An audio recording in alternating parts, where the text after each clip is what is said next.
Hello guys, welcome back to my YouTube channel. അപ്പോൾ നമ്മുടെ ഇന്നത്തെ വീഡിയോ ഒരു മിനി ഷോപ്പിംഗ് വ്ളോഗാണ്. ഇന്ന് മോർണിംഗ് ഡ്യൂട്ടി ആയിരുന്നു. ഡ്യൂട്ടി കഴിഞ്ഞ് നേരെ റൂമിൽ വന്ന് ഫുഡും കഴിച്ച് റെഡിയായി നമ്മൾ കോഴിക്കോടോട്ടാണ് പോകുന്നത്.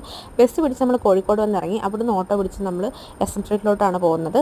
അവിടെ എത്തിയപ്പോൾ തന്നെ നല്ല ചൂട്, നന്നായിട്ട് ക്ഷീണം തോന്നി. അപ്പോൾ ചേച്ചി പറഞ്ഞു നമുക്കൊരു ഐസ്ക്രീം കഴിച്ചിട്ട് തുടങ്ങാമെന്ന്. ബസ്സിൽ നിന്ന് ഇറങ്ങിയ ചൊരുക്കും എന്തൊക്കെയോ ഒരു ഇത് കാരണം ഞാൻ പറഞ്ഞു എനിക്ക് വേണ്ടാന്നൊക്കെ പറഞ്ഞ് ഷോ ഇട്ടു. പക്ഷേ ആ ഒരു ഐസ്ക്രീം മേടിച്ചത് കൊണ്ടോ അത് കുറച്ചേ ഉള്ളത് കൊണ്ടോ ആണോ എന്നറിയില്ല, ആ ഐസ്ക്രീമിന് നല്ല ടേസ്റ്റ് ആയിരുന്നു കേട്ടോ. എനിക്കത് ഇപ്പോഴും കഴിക്കാൻ തോന്നുന്നുണ്ട്. അതങ്ങനെയാണല്ലോ, നമ്മൾ എന്തെങ്കിലും കുറച്ച് മേടിച്ചാൽ ആ സംഭവത്തിന് ഒടുക്കത്തെ ടേസ്റ്റ് ആയിരിക്കും. അങ്ങനെ നമ്മൾ നേരെ ഡ്രസ്സ് എടുക്കാൻ കയറി. ചേച്ചിക്ക് എടുക്കാൻ കയറിയ കൂട്ടത്തിൽ ഞാനൊരു ജീൻസ് എടുത്തു. പിന്നെ നമുക്ക് കമ്മൽ മേടിക്കണമായിരുന്നു. അതിന് വേറൊരു ഷോപ്പിൽ കയറി. ഡ്രസ്സിനെക്കാട്ടി വില കമ്മലാണെന്നാണ് എനിക്ക് തോന്നിയത്.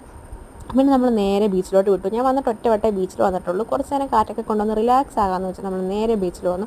ബീച്ചിൽ വന്നപ്പോഴാണെങ്കിലും നല്ല തിരക്ക്. അപ്പോഴാണ് ഈ ഒരു സംഭവം കണ്ടത്. ഞാനത് കാണാത്ത പോലെ അങ്ങ് പോയതാണ്. അപ്പോൾ ആ ചെറുക്കന്മാർ വാ കയറുന്നൊക്കെ പറഞ്ഞ് മോട്ടിവേറ്റ് ചെയ്ത് ഞാൻ പറഞ്ഞു വേണ്ട വേണ്ട, കാരണം ഞാൻ കാണിക്കുന്ന മണ്ടത്തരങ്ങളൊക്കെ 10 പേര് കാണുമല്ലോ. എനിക്ക് പേടിയല്ലായിരുന്നു, ഈ പൊട്ടത്തരങ്ങളൊക്കെ കാണിക്കുന്നത് ഞാൻ റീൽസിൽ ഇതുപോലെ കണ്ടിട്ടുണ്ട്. അതുകൊണ്ട് നാണം കിടണ്ടല്ലോ എന്ന് വെച്ചാണ് ഞാൻ ഒഴിഞ്ഞു മാറിയത്. പിന്നെ ലാസ്റ്റ് അവരുടെ ആ ഒരു മോട്ടിവേഷൻ കാരണം ഞാനത് കയറി ഒന്ന് ട്രൈ ചെയ്തു. പക്ഷേ ആ ഒരു വീഡിയോയിലൊന്നും കാണിക്കുന്ന അത്ര എക്സ്പെക്ട് ചെയ്ത സംഭവങ്ങളോ പേടിക്കാനോ ഒന്നും എനിക്ക് അങ്ങനെ തോന്നിയൊന്നുമില്ല. ഇടയ്ക്ക് മാത്രമേ ഒന്ന് അങ്ങനെ വീഴാൻ പോയുള്ളൂ എനിക്ക് തോന്നിയുള്ളൂ. അല്ലാണ്ട് ആ ഒരു അത്ര വലിയ ഇതൊന്നും ഇല്ല കേട്ടോ.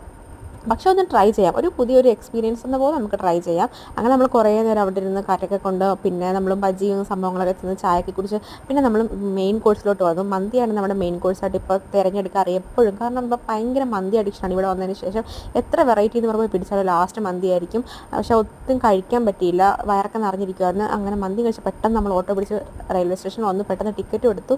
അങ്ങനെ ട്രെയിൻ വേണ്ടി കുറച്ച് നേരം വെയിറ്റ് ചെയ്തു. ട്രെയിൻ വന്ന് നല്ല തിരക്കായിരുന്നു. ലോക്കലിൽ കയറാൻ പറ്റിയിട്ടേ ഉണ്ടായില്ല. ഫുൾ ഓൾറെഡി നിറഞ്ഞ് തൂങ്ങിയാണ് ട്രെയിൻ വന്നത്. അങ്ങനെ എന്തും വരട്ടെ എന്ന് വെച്ചാൽ ഞങ്ങളങ്ങനെ സ്ലീപ്പറിൽ കയറാമെന്ന് വിചാരിച്ചു. അങ്ങനെ TTR നമ്മളെ കനിഞ്ഞ് അവിടെ എവിടെയോ നിർത്തി. അങ്ങനെ നമ്മൾ നേരെ ഫറൂഖിൽ വന്നിറങ്ങി ഓട്ടോ പിടിച്ച് റൂമിലോട്ട് പോകണം ഗൈസ്. ബൈ.